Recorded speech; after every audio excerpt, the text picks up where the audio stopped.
Hello again, LBV.UNIVERSE here, exploring the red zone today. This is the last zone that we're going to explore together before you start seeing me do some hunting videos. And I've managed to get through all of these zones without bringing my catapult until today. There is a reason for that. It's because with these three northern zones that I've done, red, orange and yellow, I haven't really seen much wildlife at all, so I'm thinking that this zone here is best for just target practice, just setting up a few targets, not many people around, and so that's what I'm going to try and do today if the weather holds up. I am wearing a big coat, it has been raining throughout the day, but I'm going to give it a go anyway. And I'm going to start this video pretty much where I finished in my previous video doing the orange zone, so I'm just on that orange and red border now, and I'll give you a few views. Okay, so this is pretty much where we stopped when I started to explore the orange zone on my last video. So this is the cut off just here, and I went that way last time. So this time I'm just going to carry straight on up there. All that there is the red zone, and everything this side of the track is also the red zone. So I've got a bit to cover today, but all I'm looking at mainly is where I could potentially set up some targets, and that's what I'm aiming for in this video. It does look a nice day out, but literally 10 minutes ago it was chucking down the rain, but it has brightened up now.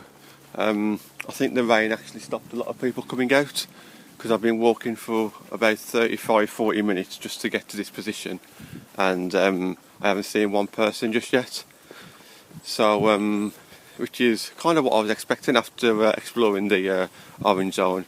So this is no surprises there.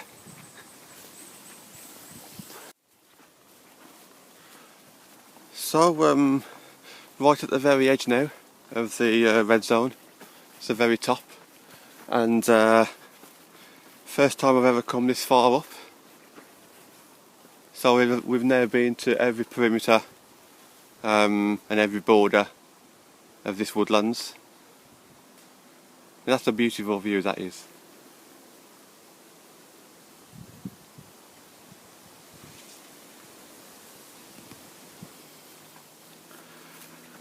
Actually getting to this edge feels like I've accomplished something. So even though I've been here quite a lot in the past 6 to 9 months, it's only been the last few videos where I've actually gone to every area of this woodland.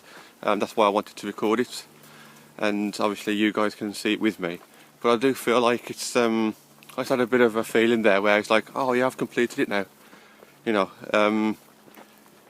Like I say, I've never been to a lot of these areas before. I just kept to the areas that I knew, where I would hunt first thing in the morning, like about 4:30, 5 o'clock ish.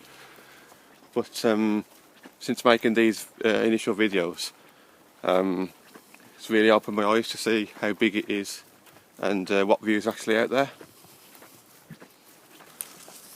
Okay, so I'm still on the same track, heading around the border of the red zone. I'm going to show you the map shortly as soon as I can find somewhere to rest my clipboard.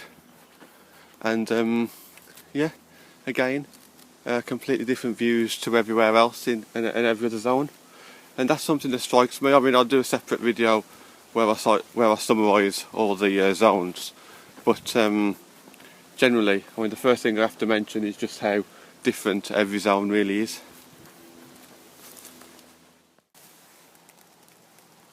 Okay, so I've parked on N3 today for a change and walked up this way here to the crossroads, as you're all familiar with already, and I started the video just here. So this is the route I'm taking, hopefully to N4.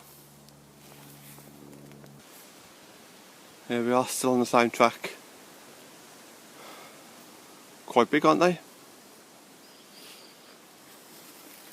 And you do see signs for like horse trails along this woodlands, and I think I'm actually walking on one of the tracks now where the horses are allowed to go. Weather started to get a bit bad now, started to rain a little bit. I just took cover for about 10 minutes under a big tree, plenty of them around. Still sun shining, but it's getting a bit nasty. I'm going to try and get into the centre of the red zone a bit more now, just to give you some views on those, and hopefully the rain will ease off and you can see me shoot a few targets. If I can't do it today, I'll just add to the video on the next time that I come out, and I'll try and get some shots on target, shots on video for you. Just trying to get to one of the highest points in the woodlands. You would have caught it on camera, I believe, when I was exploring the blue zone. I remember talking about how far up in the distance the red zone is. So I'm just heading towards the top of this track now, and we are smack in the centre of the red zone now.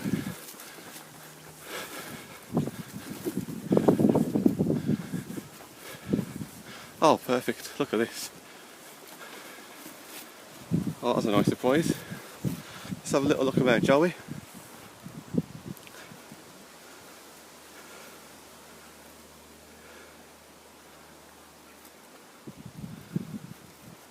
And possibly this is the nicest view that I've seen this side of the main road in the northern zones. You can really get a breath of fresh air up here, definitely.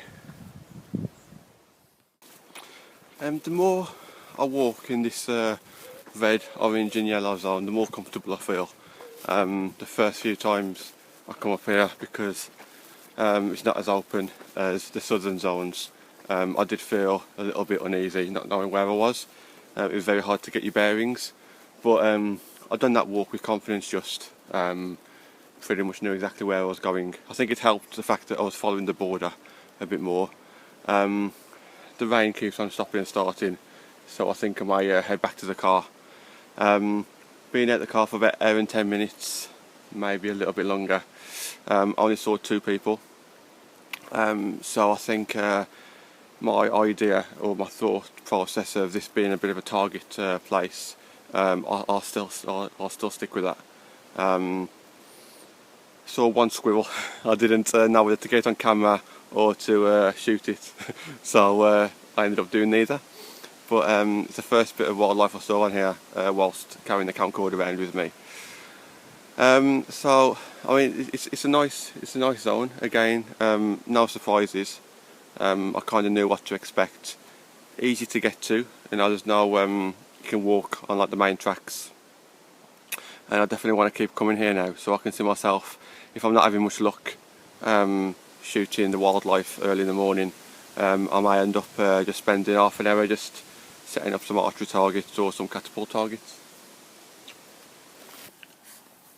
Okay, so I managed to walk around this part of the red zone and this bit here. Didn't quite go right up to the edge because that's when the rainstorm hit, and that was quite in the open there. But at some point I'll get this bit on video as well. Just sat down now. Is going to talk to you about the catapult that I use. Okay guys, so this is the catapult that I use. It's about £20 to £25 off Amazon. Great design, nice colours. It's a bit more expensive than most because you've got the wrist guard and the light there as well. Wrist guard I use, and I rarely use the light at all. But yeah, it's really accurate, really powerful. Use the standard 9.5mm carbon steel ball bearings, and yeah, I'm going to try and get some shots on camera with you guys, whether it be targets or squirrels, rabbits, pigeons. Let's get these videos going, shall we? Okay, so just behind me, I'm not too sure if you can tell with the light shining on it, is where I went in the red zone at the highest point. Let's see if I can just turn it around a little bit. That's better. So right at the top of there is where we walked, and it's just time for my final summary really. 7 zones complete. I'll divide them up into 7 zones so you can get a better look at everywhere.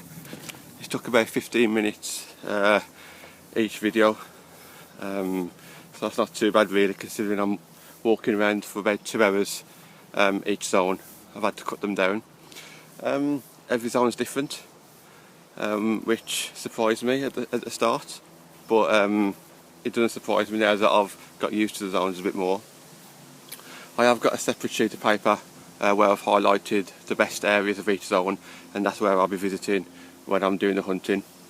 And thanks for sticking with me really, because all the rest of the videos now you'll actually see me shooting, whether it be target shooting or wildlife pests, etc. But I've got plenty of ideas on more upcoming videos, and I just want to catch as much as I can on camera really. So that's it really. So see me in my next video, where hopefully I can get some shooting on camera. Thank you guys.